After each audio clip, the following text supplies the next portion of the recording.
Bonjour à toutes et à tous. Bienvenue sur LMT 25 ans, le podcast pour raconter l'histoire de Laval Mayenne Technopole. Cette association, que nous appelons également par son acronyme LMT, accompagne et développe le territoire de la Mayenne grâce à l'innovation. Je suis Céline Loury, en charge de la communication chez LMT. Avec ce podcast, nous souhaitons proposer chaque semaine de 2021 un morceau de l'histoire de LMT raconté au travers des conversations avec des membres de l'association, de l'équipe salariée, des partenaires ou encore des entreprises accompagnées qui ont participé à cette aventure collective. Aujourd'hui, je reçois ma collègue Charlotte Duval, chargée d'accompagnement des entreprises au propulseur. Ainsi, au sein de Laval Mayenne Technopole, Charlotte Duval s'occupe d'accompagner les entreprises déjà existantes en Mayenne et qui souhaitent innover. Dans cet épisode, vous découvrirez comment Charlotte Duval a intégré l'équipe de Laval Mayenne Technopole, comment se sont mis en place les programmes pour accompagner les PME, et pourquoi cela était-il nécessaire, pourquoi utiliser les méthodes généralement utilisées par les startups pour les PME, est-ce compatible ? Charlotte Duval nous explique tout sur la vision de l'accompagnement des PME chez Laval Mayenne Technopole. Bonne écoute! Bonjour Charlotte Duval. Aujourd'hui, c'est le premier épisode que nous enregistrons ensemble. Donc nous allons d'abord mieux te connaître. Et puis dans cet épisode, nous allons plus particulièrement aborder l'accompagnement des PME. Donc ce sont des entreprises qui existent et qui souhaitent innover. Peux-tu te présenter et comment as-tu démarré dans l'équipe de Laval Mayenne Technopole ? Bonjour Céline, je suis Charlotte Duval, chargée d'accompagnement des entreprises au sein du propulseur de Laval Mayenne Technopole. Et donc le propulseur, c'est l'équipe dédiée à l'accompagnement des projets des entreprises déjà existantes du département, à la différence de nos collègues de l'incubateur qui accompagnent les personnes qui veulent créer une nouvelle entreprise. Je suis arrivée un petit peu par hasard à la Technopole en 2012 pour mon stage de fin d'études en aménagement du territoire et urbanisme. J'avais candidaté pour un stage dans le service économique d'une communauté de communes et les dates ne collaient pas forcément avec mes périodes de stage. Et donc il se trouve que mon futur maître de stage connaissait la personne qui m'avait reçu en entretien et c'est comme ça que j'ai fait la connaissance d'Antoine Thébault et de Laval Mayenne Technopole. Et donc il faut croire que ce hasard fait bien les choses puisque je suis toujours là et heureuse de l'être. Tu as démarré avec Antoine Thébault qui était en charge de l'accompagnement des PME. Peux-tu nous expliquer comment s'est mis en place un accompagnement dédié aux PME ? Alors, dans mes premières années à la Technopole, j'étais pas sur l'accompagnement d'entreprise à proprement parler, j'étais plutôt sur des tâches d'animation territoriale et de suivi de projet dans le cadre du projet européen Rural Alliance, qui fera peut-être l'objet d'un prochain épisode. Donc à l'époque, c'est Antoine qui accompagnait majoritairement les entreprises. Vers 2015-2016, époque à laquelle j'ai commencé à faire de l'accompagnement, la stratégie de LMT, c'était de pouvoir s'adresser aux PME, parce que le tissu économique du département, comme de beaucoup d'autres départements d'ailleurs, est majoritairement constitué de PME. On avait à l'époque de beaux outils pour accompagner les porteuses et porteurs de projets et les startups. Et puis en face, pour les PME, on n'avait pas d'offres claires. On faisait de l'accompagnement, mais ce n'était pas des services packagés. Et donc, avec Christian, le directeur de LMT et Antoine, on avait réfléchi à une liste d'accompagnement et d'interventions que l'on serait en mesure de proposer aux entreprises, un peu comme une liste au Père Noël de ce qu'on aimerait faire et de ce qui pourrait répondre aux besoins des projets d'innovation des entreprises mayennaises, avec dans l'idée que cette liste, on ne la déroulerait pas tout de suite, mais qu'on pourrait piocher dedans en fonction des opportunités et des demandes qui viendraient à nous. Le premier programme d'accompagnement qu'on a mis en place, on l'a fait au début suite à une demande précise d'une entreprise fin 2015-2016, donc ça collait bien avec notre calendrier. C'est Nathalie Planchet, dirigeante de l'entreprise Deschamps, qui fait de la charpente bois et métal à Saint-Denis-de-Gâtine, qui est venue nous voir pour savoir ce qu'on pouvait faire pour l'aider à intégrer de la réalité virtuelle. Je me souviens bien de ce rendez-vous parce que la demande semblait très précise, mais finalement, en discutant, en creusant le sujet avec Antoine, pour comprendre le pourquoi de ce besoin, le pourquoi de cette demande, on s'est rendu compte que ce qui intéressait Nathalie, c'était pas forcément la réalité virtuelle en soi, mais c'était de pouvoir attirer, de pouvoir s'adresser à de nouvelles cibles clientèle qu'elle ne connaissait pas du tout à l'époque. Et en fait, la question ressemblait beaucoup aux questions que se posent les entrepreneurs qui arrivent vers nos collègues de l'incubateur, c'est j'ai une idée de produit ou de service, comment atteindre mes clients ? C'est donc fortement inspiré de ce qui se fait dans Idénergie avec toutes les méthodes de l'approche centrée usager, les coûts de clients, la créativité, etc. Donc de toutes ces méthodes, en fait, on a proposé un programme sur mesure à l'entreprise Deschamps pour lui permettre d'aller à la rencontre de ses clients, d'identifier leurs besoins et leurs attentes réelles, et ensuite imaginer des choses pour répondre à cette nouvelle clientèle. Et donc pourquoi il était nécessaire donc de créer un programme dédié ? Pourquoi un programme dédié ? Parce que même si la question était plus ou moins la même au démarrage, une PME n'a pas les mêmes moyens qu'un ou une porteuse de projet.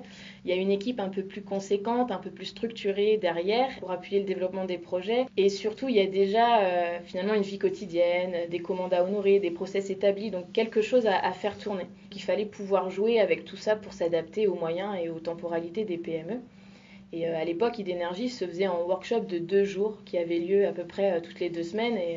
Et en se mettant à la place d'une PME, on s'est dit que ce serait pas possible, quoi, mobiliser 2-3 personnes de l'équipe sur 2 jours pleins. Donc on a plutôt proposé un programme sous forme de demi-journée de travail, espacée à chaque fois de 2 à 3 semaines en fonction des disponibilités de l'entreprise et de l'avancement des travaux. Et donc au final, on est arrivé à une maquette de programme qui contenait 10 séances de travail réparties sur 5 mois. Pourquoi il était nécessaire de s'inspirer de l'accompagnement des startups pour l'appliquer à des PME ? Parce que ce sont des méthodes efficaces et qui ont fait leurs preuves.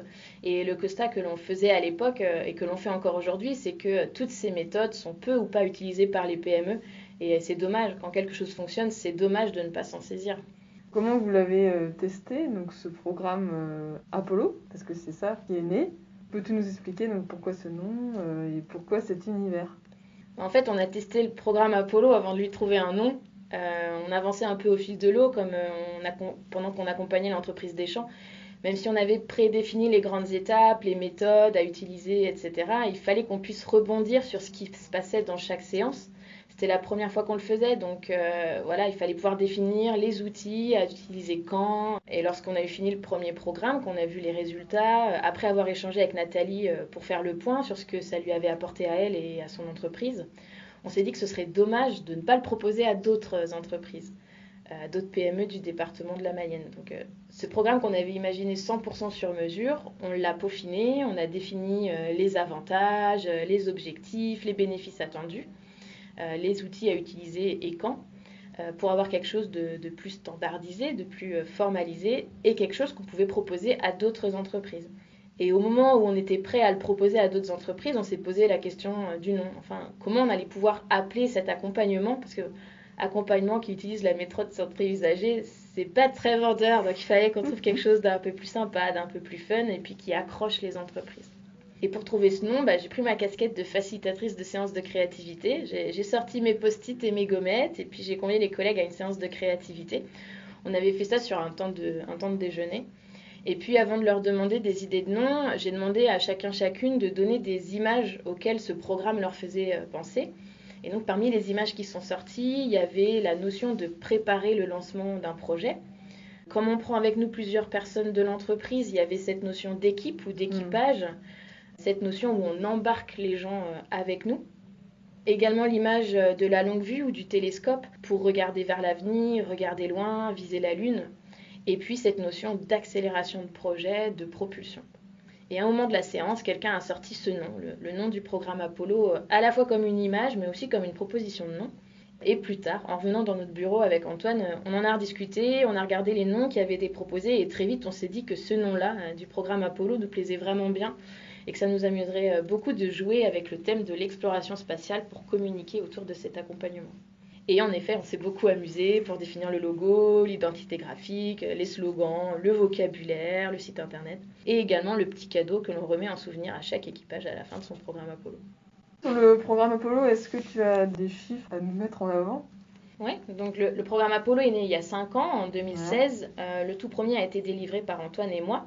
Aujourd'hui, nous sommes 3 au sein du propulseur à pouvoir piloter un programme Apollo, qui a Sandrine, Stéphane et moi. Et à chaque fois, on intervient en binôme et le même binôme va suivre la totalité du programme Apollo d'une entreprise. Ça nous permet de garder le lien et puis d'évoluer en même temps que l'équipage de l'entreprise évolue. On a en tout propulsé 6 équipages en Mayenne, avec donc l'entreprise des champs. Il y a eu ensuite le club des entreprises de Haute-Mayenne qui se demandait quelles actions mettre en place pour répondre aux besoins de ses adhérents. En même temps, on avait la Fédération française du bâtiment de la Mayenne qui se posait plus ou moins la même question, donc c'était sympa de pouvoir faire des liens entre les deux accompagnements. Ensuite, il y a eu l'entreprise France Énergie qui conçoit des pompes à chaleur et donc elle voulait savoir ce que ses clients attendaient du système de chauffage et de climatisation de demain. L'entreprise Marchand Décoration voulait fluidifier au maximum l'échange d'infos entre chaque partie prenante de ces chantiers. Et puis le dernier en date, c'est Prisma Laval qui est en train de concevoir une offre de service autour de son studio photo et vidéo. Et puis on a également 2 programmes en cours avec les entreprises Tixia et MBPAC. Donc si tout va bien, on sera à 8 équipages propulsés avant la fin de l'année. En moyenne, avec nous, on embarque entre 3 et 4 membres d'équipage par entreprise accompagnée. Parmi ces membres d'équipage, il y a le ou la dirigeante et puis des salariés volontaires pour suivre la totalité de la démarche. Par exemple, des gens du service commercial ou du bureau d'études, des responsables de prod ou des chargés de relations clientèle. C'est vraiment très ouvert sur qui peut participer au programme Apollo. L'un des temps forts du programme, j'en ai pas encore parlé, mais c'est l'organisation de séances de créativité où on va inviter des gens du réseau de l'entreprise, du réseau de la Technopole à proposer des idées sur des pistes de réflexion qu'on aura définies avec l'équipage. Et en général, l'entreprise ressort de ces séances avec une quarantaine d'idées d'action, donc une quarantaine d'idées à explorer pour la suite. Et donc chaque équipage a en tout droit à une dizaine de séances de travail et en moyenne un programme Apollo dure 6 mois. Voilà pour les grands chiffres du programme Apollo. Tu parlais donc tout à l'heure d'une liste d'idées d'accompagnement à proposer en fonction des opportunités. Est-ce que vous en avez mis d'autres en place depuis ? Oui, en effet, on a eu l'occasion de ressortir cette liste à plusieurs occasions. Donc, d'abord en 2018 avec l'organisation de la journée Innovdia. Donc Innovdia, c'est une journée qui est dédiée à l'innovation et qui a pour but de donner envie aux entreprises d'innover. On voulait pouvoir proposer un salon présentant des solutions innovantes développées par des startups ou par des entreprises. Et pour constituer cette liste d'exposants, on a conçu un programme qu'on a depuis baptisé Mission Exploration. Et donc ce programme proposait à des entreprises mayennaises de nous confier la recherche de solutions développées par des entreprises qui répondraient à l'une de leurs thématiques d'innovation actuelles. Donc on a réussi à recruter 5 explorateurs, donc ces entreprises qui avaient une thématique précise d'innovation, notamment l'entreprise Jouve. Et pour chacun de ces explorateurs, on leur a fait rencontrer pendant Innovdia entre 6 et 10 talents. Et donc les talents, ce sont ces entreprises qui avaient déjà développé des solutions ou des briques de solutions. Et ce sont ces talents, cette soixantaine de talents, qui ont constitué notre salon de l'innovation. Ensuite, en 2019, on a été sollicité par une entreprise qui voulait nous confier l'accompagnement de 2 collaborateurs qui avaient un projet connexe au secteur d'activité. Mais ce projet l'intéressait quand même pour pourquoi pas des futurs développements ou pour la future stratégie de l'entreprise. Et donc ça nous a permis de concevoir et de délivrer notre premier programme intrapreneurial, donc des collaborateurs intrapreneurs qu'on a accompagnés, qui ont développé en mode start-up le projet et qui ont fait l'étude de faisabilité de ce projet. Vous avez intégré une énergie aussi. Oui, donc en fait, on les avait accompagnés individuellement, mais au sein de la promo idénergie pour pouvoir bénéficier des échanges entre les différents projets. Comme on utilise les mêmes méthodes. Oui, voilà, donc c'est ça qui était intéressant. Oui. Et puis, dernier exemple que je voulais te donner, dans notre liste, il y avait l'organisation et l'animation d'un design sprint. En fait, le design sprint, c'est quelque chose qui a été conçu par les équipes de Google Ventures qui proposent aux startups qu'elles accompagnent, qui vont rencontrer une problématique particulière, par exemple dans le développement ou la commercialisation de leurs produits. Donc, ils leur proposent de passer 5 jours à imaginer des solutions à leurs problématiques, à les prototyper et à les tester auprès d'utilisateurs. Donc, en 5 jours, l'idée, c'est de valider ou d'invalider avant même de commencer à développer quoi que ce soit, donc avant même de commencer à dépenser de l'argent, l'intérêt de ces solutions. En soi, on n'a pas encore réussi à animer 5 jours consécutifs, j'espère qu'un jour on pourra le faire, mais en 2019, on a été sollicité par Gruo pour animer une phase de créativité sur 2 jours, pour imaginer des solutions à une problématique technique d'un de leurs clients. Et pour concevoir ces 2 jours, je me suis fortement inspirée des étapes du design sprint. Voilà, et normalement, cette méthode, c'est 5 jours, c'est ça qui est Normalement, préconisé. c'est 5 jours. C'est 5 jours qui sont packagés, il y a un bouquin qui décrit bien comment ça se passe, avec les conseils, les bonnes choses à faire au bon moment. Et donc, après voilà, chacun peut appréhender les méthodes, c'est un peu comme tout, les méthodes, ça s'appréhende, ça s'approprie, et puis du coup, après, on joue avec pour concevoir des programmes qui répondent vraiment aux besoins des entreprises qu'on accompagne. Et as-tu des moments forts à nous partager vécus lors de l'accompagnement d'entreprise ? Des moments forts, il y en a eu beaucoup, parce que la majorité de nos accompagnements, ce sont des accompagnements sur plusieurs mois. On a l'occasion de rencontrer et d'échanger avec plusieurs personnes de l'entreprise, des liens se créent, on découvre de nouvelles activités, de nouvelles façons de fonctionner, de parler, des vocabulaires particuliers qui sont vraiment liés, qui sont spécifiques au secteur d'activité. Et en fait, tous ces apprentissages, toutes ces rencontres, toutes ces découvertes, c'est super riche comme expérience. Et l'humain est vraiment important dans ces programmes, donc c'est beaucoup de moments forts. Mais s'il fallait en garder qu'un seul, ce serait lors de la première soirée La Mayenne Innove en 2017, soirée pour récompenser les entreprises mayennaises qui innovent. L'entreprise Deschamps a reçu le trophée coup de cœur du jury pour la gamme de produits qu'elle a conçue suite et grâce aux apprentissages du programme Apollo. Esprit, même si c'est pas moi qui l'ai reçu, c'était tout comme, j'étais vraiment très fière du travail accompli par l'entreprise et puis parce qu'elle avait réussi à concevoir. Et puis aussi fière de moi d'un côté, parce que autant l'entreprise ne savait pas forcément dans quoi elle s'embarquait quand elle a commencé le programme Apollo, mais moi non plus en fait, je me formais petit à petit aux méthodes, à la créativité, à l'accompagnement, à l'innovation. Et donc dans les faits, c'était mon premier accompagnement et j'ai également beaucoup appris pendant cette expérience. Et donc, selon toi, est-ce que l'innovation est ouverte à toutes les entreprises et pourquoi ? Je serais mal placée pour te répondre non. C'est une question orientée. Voilà, c'est ça, c'est un peu rhétorique. Bien sûr que l'innovation est ouverte à toutes les entreprises et surtout, il faudrait que toutes les entreprises soient ouvertes à l'innovation. Par innovation, on entend souvent innovation de rupture, brevet, nouvelles techno.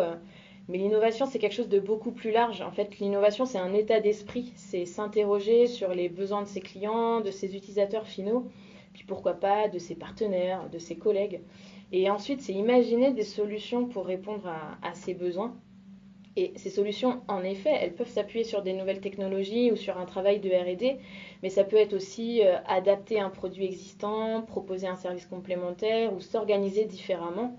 Et donc finalement, c'est ouvert à tout type d'entreprise, quelle que soit l'activité, quelle que soit la taille de l'entreprise. Toute entreprise peut détecter un besoin et proposer quelque chose de nouveau pour y répondre.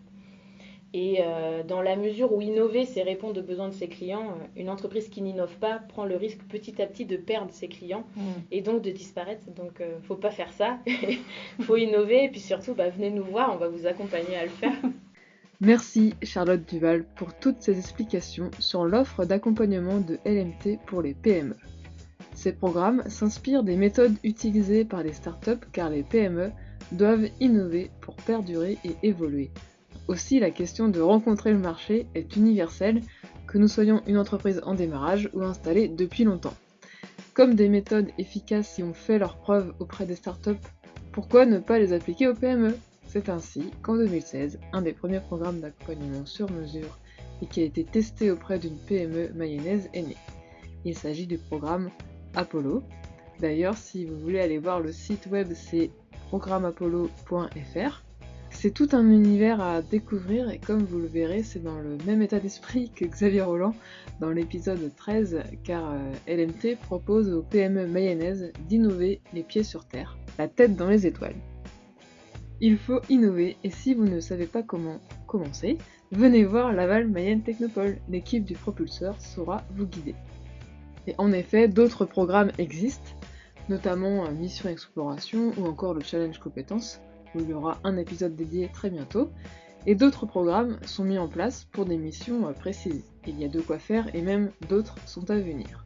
Car nous aussi, à Laval Mayenne Technopole, nous avons à cœur de nous adapter aux besoins des entreprises afin de leur permettre d'innover et réussir. La semaine prochaine, je vous propose de retrouver une conversation avec une entreprise qui a fait partie de l'incubateur et a été hébergée à Laval Mayenne Technopole. Ce sera dans le domaine de l'énergie solaire thermique. À la semaine prochaine!